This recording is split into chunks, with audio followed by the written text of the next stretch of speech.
Hello, hello, hello! Magandang gabi po sa inyong lahat. Ito po ang inyong favorite ka-freshness, ka-moisture, ano pa ba? Ka-cosmological woman, kaututang dila. Nako naman, pinagtutulong-tulungan na ako ng mga lalaki. Ano ba 'to? Gangbang na ba 'to? Paki-share na po, click share mga ka-moisture. Naloloka na ako, pinagtutulungan na ako ng mga lalaki, yung mga kalalakihan. Ano ba 'to, gangbang na ba? Sabihin niyo lang. Yung mga tumitira po sa akin, sana, ang wish ko lang, sana nasasarapan kayo. Hello everyone, paki-share. Meron na naman, Diyos ko, meron na naman nakisali sa gangbang. Paki-share po, Bukaki. Ano yung Bukaki, Nico? Bata pa ako. Anyway, ano na, paki-share. Diyos ko, meron na naman tayong susoplahin. Oo. So, paki-share po. Ewan ko sa mga lalaking to. Pinagtutulong-tulungan ako. Ako na lang ba kaya nyo? Well, kaya ko naman kayong lahat pagsabay-sabayin. Pero kaya nyo? My God, wala na kayong...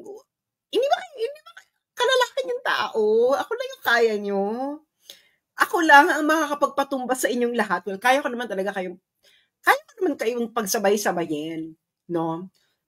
Yun nga lang, ang wish ko lang sa tinitira niyo ako, sana nasasarapan kayo.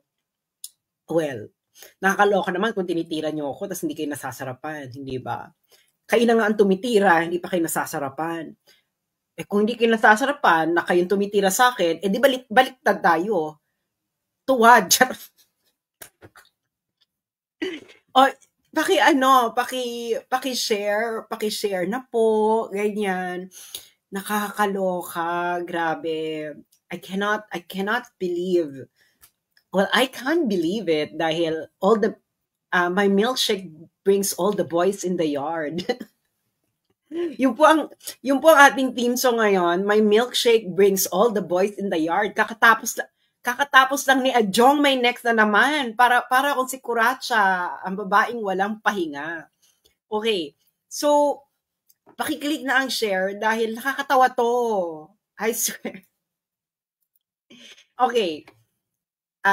Okay. Ito ay galing kay J. Tariela. Kasi di ba pinost ko yung US visa ko. For some weird thing, nag-reply siya dun sa US visa ko. Bakit? Tapos ito yung reply niya. Ano to 2 screenshots. So babasahin natin. Babasahin natin sa kasi nga very, very dignified siya kunyari, ganyan. So sabi ni J. Tariela, si J. Tariela po ang Philippine Coast Guard spokesperson on WPS. Okay. Sabi niya, Alan Troy Rogando Sasot, this is the last time I will engage with someone like you. Ay, kanta yun ha. Kanta yan, very Adele, who spreads fake news. I do not participate in gutter-level conversations.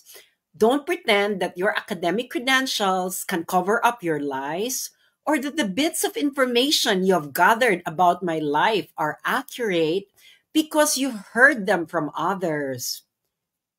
Ano kaya yon? Na nag-cheat ka sa PMA? Balita naman yun ah.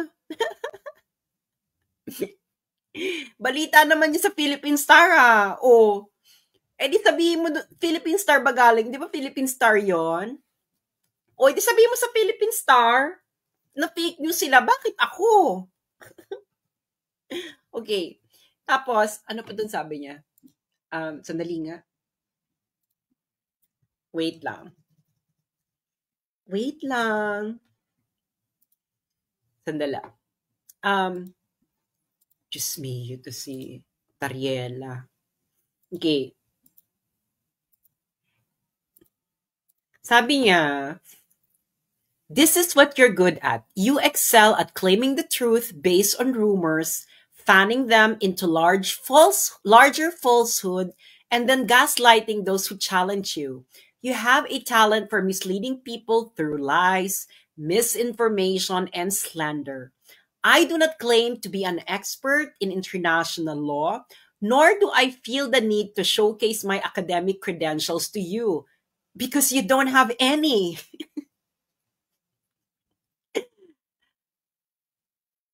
You don't really feel the need to showcase your academic credentials to me because you don't have any. Mahirap yon, Tariela.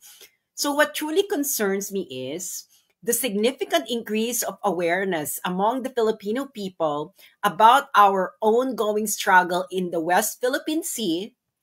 If I were truly as slow, dumb, and uninformed as you suggest, I would not have been able to contribute to such impact or provoke the anger of pro-China trolls like you. Actually, we are angry at you because you are dumb. You are an idiot and you don't know anything. Ikaw naman yung sabi, wala kang alam sa international law. So talaga magagalit yung may alam sa international law sa'yo. Anyway, tuloy muna natin. Mamaya tayo mag-react. Masyado kasi ang bibig ko, parang ano kasi ang bibig ko ngayon, parang Armalite. Pasmado masyado. Okay. The next one, okay, ito na yung kasunod.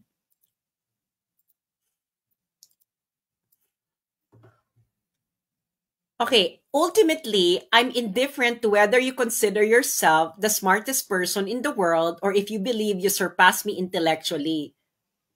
Well, hindi ko naman sinasabi na I consider myself as the smartest person in the world.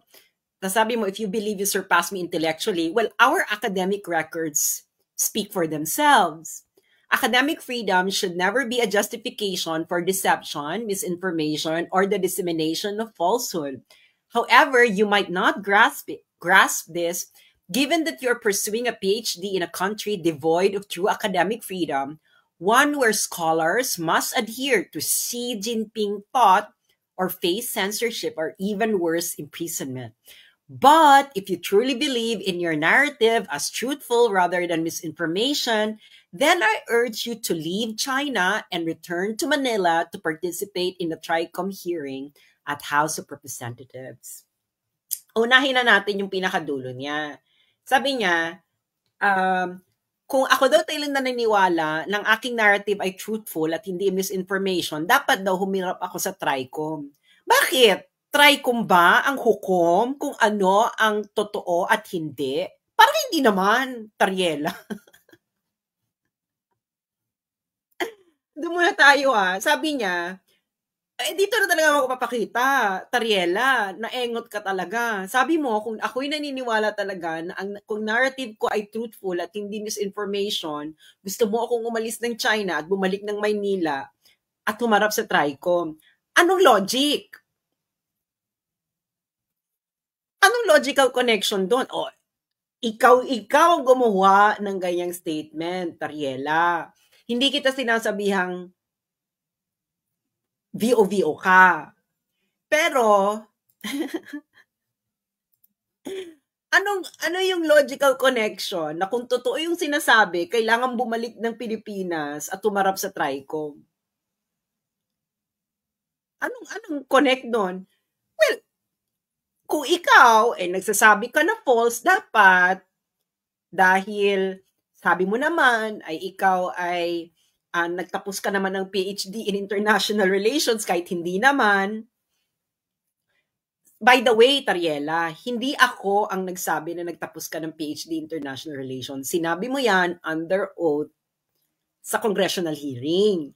Sabi mo, PhD in International Relations ang tinapos mo. Ngayon, ang sabi ko, alam ko ang iyong PhD. Hindi ako nakikipaglaban sa isang tao na hindi ko alam ang background. Art of war, darling. Art of war. Again, Commodore Tariela. Art of war, do you know that? Have you read The Art of War? Okay. Ikaw ang nagsabi sa TRICOM na PhD in International Relations ang tinapos mo. Hindi naman pala, hindi yun ang PhD mo. So, ikaw ang nagsinungaling. Hindi ako. Ikaw ang nagsisinungaling kung ano ka. Hindi naman ako nagsisinungaling kung ano ako, everything is out in the open. Pero ikaw, nagsinungaling ko doon. Sabi mo, nagtapos ka ng PhD in International Relations. Hindi ka naman nagtapos ng PhD in International Relations. So, ibig sabihin, ikaw ang sinungaling. Tapos sabi mo, sa logic mo, kung ako ay naniniwala na ang narrative ko ay truthful at hindi misinformation, kailangan ko umalis ng China at bumalik ng Manila at humarap sa TRICOM. Dude, that doesn't make any sense. Truth doesn't need traveling. Whether a statement is true or not, it doesn't need traveling. It doesn't need to be presented before the TRICOM, especially if the TRICOM doesn't even know what I'm going to talk about. And why would I present to them when they are not even qualified to evaluate my point of view? Nakita mo ba yung TRICOM? I know their background. So, how stupid are you? Halimbawa, ikaw ay physicist. Will you present your findings before the TRICOM? Kung pwede pag ganun ba yun? Hindi ganun yung Traliela. So, wala kang logic doon. And secondly, kayo ang may kailangan sa akin. Kung kayo may kailangan sa akin, kayo magmakaawa. Kayo ang gumawa ng paraan para kunin ako. Kung kailangan nyo talaga ako. Pero kung hindi nyo ako kailangan, nag-aaksay lang kayo ng panahon, inaaksay nyo lang ang pera ng taong bayan. Tama? Ganun lang yun. You know, Tariela, if you believe that what I'm saying is misinformation and not truthful, then you can always use freedom of speech in order to counter it, which you might be doing already. So, bakit kailangan kumuha ka pa ng rest back? Kalalaki mong tao, kailangan mo ng rest back? Kalalaki mong tao, Tariela, kailangan mo ng rest back dahil nasopla ka ng akla? Again, truth doesn't need traveling. Okay? Kung ikaw, Tariela, naniniwala ka na misinformation yung sinasabi ko, o di magsulat ka. I-substantiate mo yung aking mga sinasabi about international law. Pwede naman tayo magdebate. Kaso nga lang, ikaw na nga nagsabi. Wala kang alam sa international law dahil hindi ka naman nag-aral ng international law. So, paano mo nga masasabi na yung sinasabi ko misinformation? O di ikaw ang engot.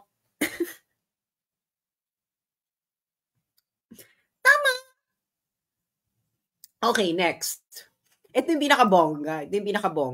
Siyempre si Tariela, ito na naman yung kanyang paranoia, no? Paranoia. Sabi niya, hindi ko pa daw nag-grasp. Sabi niya, hindi ko pa daw nag-grasp na kasi daw, sabi niya, nagpo-pursue daw ako ng PhD sa isang bansang devoid of academic freedom.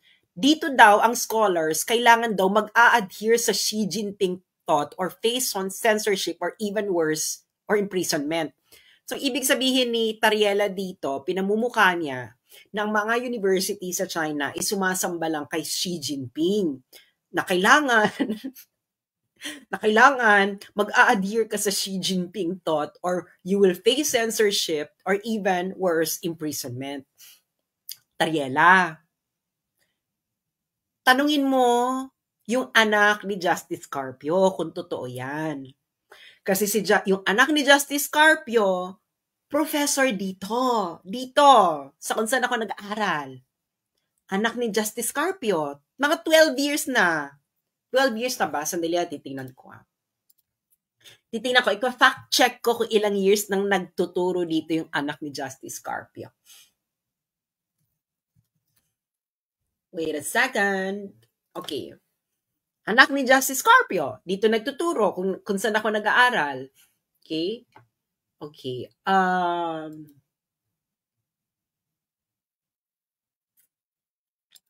Okay, tingnan natin kung kailan ba nagsimula dito yung anak ni Justice Carpio. Since 2012, nagtuturo dito yung isa sa mga anak ni Justice Carpio. 2025 na. So, 2025 minus 2012, 13 years. So, 13 years nang nagtuturo dito yung anak ni Justice Carpio, Tariela. Kung totoo yung sinasabi mo, bakit ayaw umalis dito ng anak ni Justice Carpio? Ulitin ko. Yung anak ni Justice Carpio, professor dito. Same university. Can you imagine? What kind of small world? Anak ni Justice Carpio, professor dito sa university na to. Since 2012. Ngayon, kung totoo yung sinasabi mo na walang academic freedom dito at ikaw ay inaapi yung mga scholars dito, kailangan sumumba kay Xi Jinping, di tanungin mo yung anak ni Justice Carpio, bakit siya nandito pa rin since 2012? Mali ka na naman, Tariela. Engot-engot ka kasi. Ganyan talaga pag cheater. Okay. Ngayon, ano masama yung Xi Jinping thought? Ano ba yung Xi Jinping thought? Sige. Available naman in public kung ano yung Xi Jinping thought eh. Tingnan natin. Xi Jinping thought. Xi Jinping thought. May nasa Wikipedia na nga yung Xi Jinping thought. Okay. Ano ang Xi Jinping thought? Kasi naman to si Tariela, gamit. Alam mo, Tariela, wait lang. Alam mo, Tariela, ang isa sa feedback sa PhD mo, hindi ka marunong gumamit ng mga terms. And it shows. Dahil hindi mo rin parang pinagbabalik-baliktad mo. Okay, ano ba yung Xi Jinping thought? Available naman yung Xi Jinping thought sa public. Nasa Wikipedia na nga. Ganun siya ka-public. Okay, ano ba yung Xi Jinping thought? Okay. It's socialism with Chinese characteristic for a new era. So, ayan. So, ito yung kanyang doktrina. Kasi nga, sa Communist Party, nagre-revise sila ng doktrina. Hindi yan madalas, pero ang mga naging revision yan, nag-umpisa yan from Marxism-Leninism, tapos nagkaroon ng extension, nagkaroon ng Mao Zedong thought, nagkaroon ng Deng Xiaoping theory, tapos three represents, tapos scientific outlook on development. Okay, ito na ngayon yung sinasabi nilang Xi Jinping thought. Ano ba yung Xi Jinping thought? Okay, let's see. Okay, ito ang sabi niya. First of all, socialism with Chinese characteristics is socialism, not any other ism. Okay. The guiding principles of scientific socialism thus cannot be abandoned. Our party has always emphasized adherence to the basic principles of scientific socialism, but adapted to the particular conditions of China. Okay. Asa na yan? Conditions of China. This means that socialism with Chinese characteristics is socialism, not some other doctrine. It was Marxism-Leninism and Mao Zedong thought that guided the Chinese people out of the long night and established a new China, and it was socialism with Chinese characteristics that led to the rapid development of China. Kahit naman hindi ako pumunta dito ng China, nag-agree ako. Alam mo kung bakit? Ako nag-agree, Tariela? Kasi nag-aral ako ng International Relations of China sa UCLA. UCLA! Sa Amerika! Tariela! Amerika! UCLA! At doon ako, sabi ko, ay, bongga palang ginawa ng China. Ang professor ko pa noon, Russian. Sa UCLA. University of California, Los Angeles. Nag-aral ako doon ng International Relations of China. Kaya pag ako pumunta dito, ay nag-agree naman ako na talagang nakabuti yung socialism sa China. So, ano kailangan? Bakit ako masisensor? Anong sisensor sa akin? Ano bang sasabihin ko? Anyway, next. Okay. According to Xi, the consolidation and development of the socialist system will require its own long period of history. It will require the tireless struggle of generations, up to 10 generations. Okay, so ito yung Xi Jinping thought na sinasabi niya ha. Okay, so ano naman ngayon yan? She said that Marx and Engels' analysis of the basic contradictions in capitalist society is not outdated. Correct! I agree kasi pinag-aralan ko yung Marxism kaya nag-a-agree ako. Nor is the historical materialist view that capitalism is bound to die out and socialism is bound to win. Correct! Nag-a-agree uli ako. Hindi ako nag-a-agree because I'm a socialist, Ariela. I'm a scientific socialist. Okay. She also stated the fundamental reason why some of our comrades have weak ideals and faltering belief is that their views lack of a firm grounding in historical materialism. Ewan ko lang sa'yo, Tariela, kung naiintindihan mo historical materialism. Kasi, wala ka namang, mapuro yung utak mo. So, pag-usapang pang matalino to, Tariela. Okay, ito yung view ni Xi kung bakit nag-disintegrate yung Soviet Union. Why did the Soviet Union disintegrate?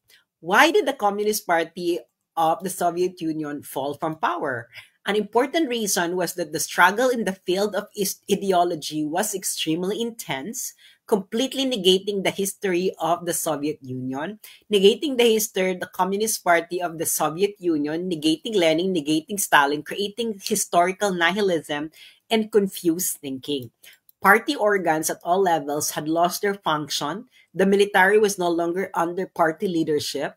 In the end, the Communist Party of the Soviet Union, a great party, was scattered. The Soviet Union, a great socialist country, disintegrated. This is a cautionary tale. I agree again. So naman, I agree. Bakit? Pinag-aralan ko nga to, no? Pinag-aralan ko sa international relations kung bago pa sabihin bago ko pa malaman yung Xi Jinping to sinasabi mo, nag-agree naman ako. Wala nang objection masyado, no? Okay. Sabi ni Xi Jinping thought, socialism with Chinese characteristic is the dialectical unity of the theoretical logic of scientific socialism and the historical logic of China's social development.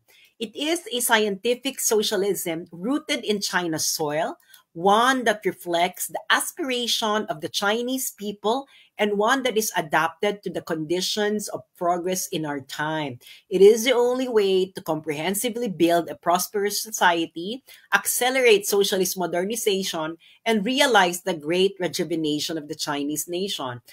Usapang pang matalino na naman to, Tariela.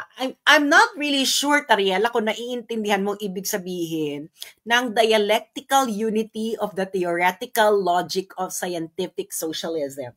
Palalakihin natin ha. Again, Tariela. I really don't think, Tariela, na kaya ng utak mong abutin ang ibig sabihin ng dialectical unity of the theoretical logic of scientific socialism. Of scientific socialism. Okay, ano ba bang nilalaman ng Xi Jinping thought? Okay, content. Ayan na, content. Ganyan, 10 affirmations. Okay. At naging 14. Okay. So, ensuring Communist Party of China leadership over all forms of work in China. The Communist Party of China should take a people-centric approach. Wait, sandali lang, hindi ko to alam. Hindi ko pa sa nababasa talaga ang Xi Jinping thought, no? Ngayon ko nga lang nalaman to kay Tariela, itong Xi Jinping. Okay. So, 14 commitments under Xi Jinping thought. The Communist Party of China should take a people-centric approach for the public interest. Para namang masama ba to? Inom nga muna ako ng Coke.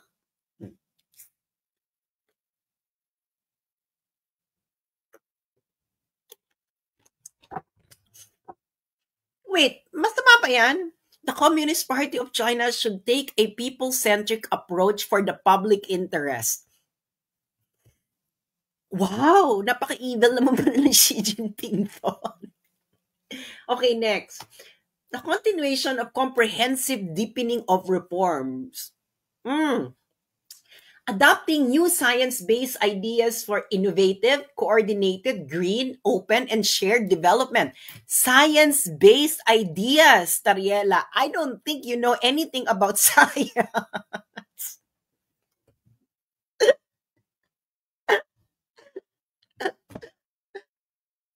Okay, next. Following socialism with Chinese characteristics, with people as masters of the country. Wow! Ito pa lang, Xi Jinping thought. Okay, governing China with the rule of law, practice socialist core values, including Marxism, Leninism, and socialism with Chinese characteristic. Ano ba ang socialist core values? Okay, ano ba ang core values ng socialism? Prosperity, democracy, civility, harmony, freedom, equality, justice, and the rule of law, and the individual values of patriotism, dedication, integrity, and friendship. In fairness. Okay, ano bang next? Coexist well with nature. Ano mo naman tong Xi Jinping thought na to? I was expecting something evil. Can you imagine? Number 9, commitment ng Xi Jinping thought. Coexist well with nature?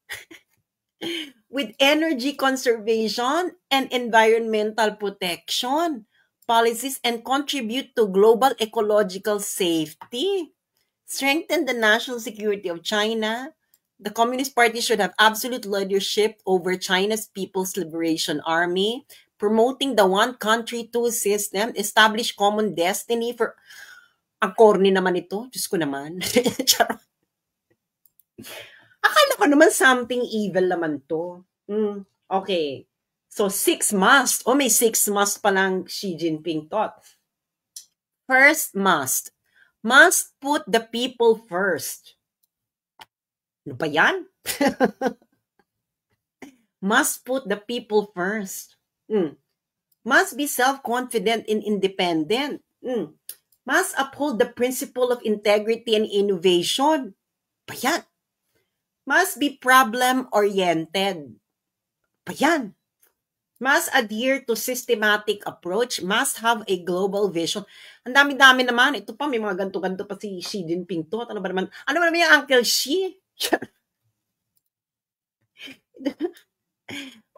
May Xi Jinping thought on culture. Okay, ano ba yung culture? Promoting exchanges and mutual learning among civilization. Ano ba to? Naghahanap ako ng something evil. Nakinamumuhi ng budhini. Nakinamumuhi ng budhini ni Tariela. Ba yan? Ay, nakakapagod. So, ano pinagsasabi mo, Tariela? Nililecturean mo pa ako. Wala ka naman alam sa mundo, Tariela. Nag-cheat ka nga eh. You have no right. You have no moral ascendancy. You were a cheater.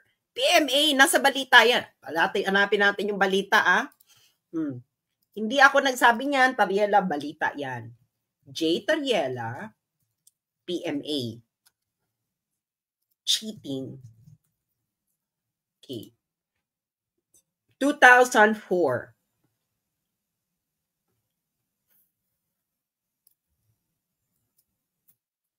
Ito,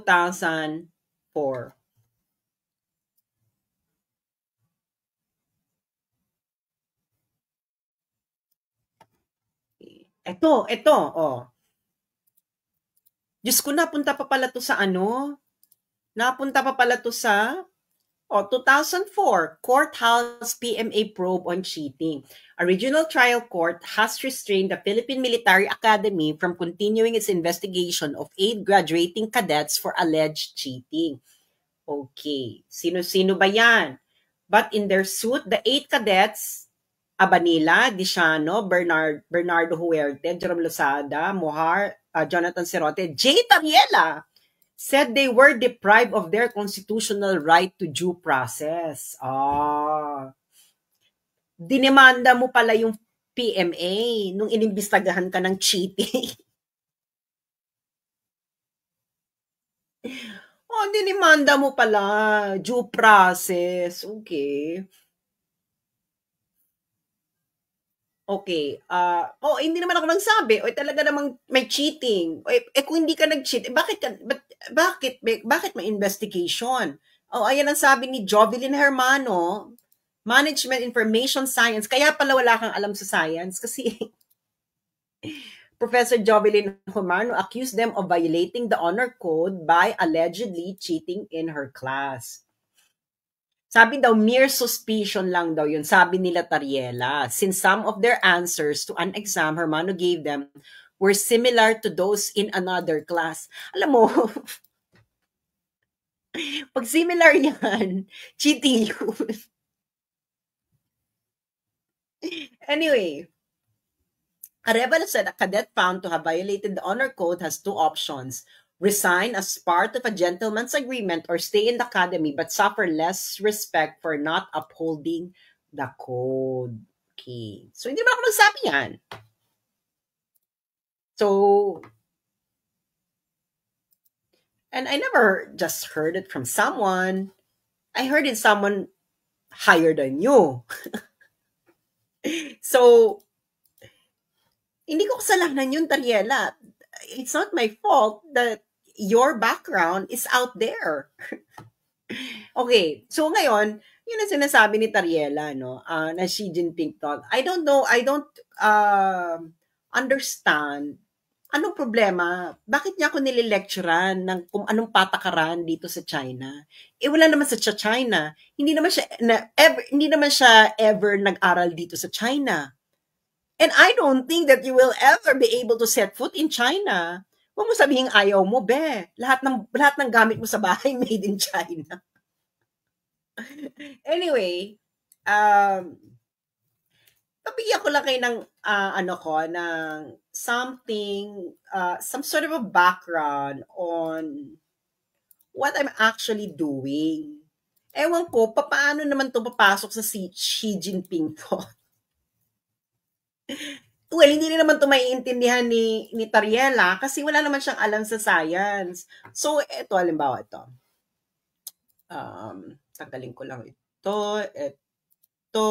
Okay, now. So, halimbawa ito. And this is just one, this is very, very, okay. So, this formula, I developed this formula because it is part of my theory, no, my method. So, I don't know kung paano ito. Ewan ko kung anong, naiintindihan kaya ito ni Tariela? Naintindihan mo kaya yan, Tariela? Naintindihan mo to? Ito ginawa ko yan. I developed this, I derived this after some experiments. So I derived this formula in order to test it, to demonstrate it. So I don't know, Tariela, kung naintindihan mo yan. I don't expect you to understand it because hindi, aywan ko. So, ayun na nga. So, Tariela, nagmamakaawa ka na bumalik ako ng Pilipinas. Kawawa ka naman. Kasi, hindi mo kayang makipagdiskurso. Kaya, kailangan mo ng backup. Kailangan mo yung tatakot dun sa tao, na pag ayaw magsalita ng tao, na tatanggapin ng mga corrupt na congressman, ikukulong nila. Gusto mo yung mga ganyan. Wait, hindi ba parang yan? Yan ata yung totoong yan ata yung totoong lacking academic freedom. Yung pag ayaw ng TRICOM yung sagot mo, iti-threaten ka nila ng contempt. Yan ang walang freedom. Tariela. Anyway, J. Tariela, ito lang masasabi ko sa'yo. Sabi mo, hindi ayaw mo doon ng gutter talk, ganyan. Alam mo, Tariela, humarap ka sa salamin. That is the gutter, and now talk. Thank you so much, everyone, and have a good night. This is for the motherland. I am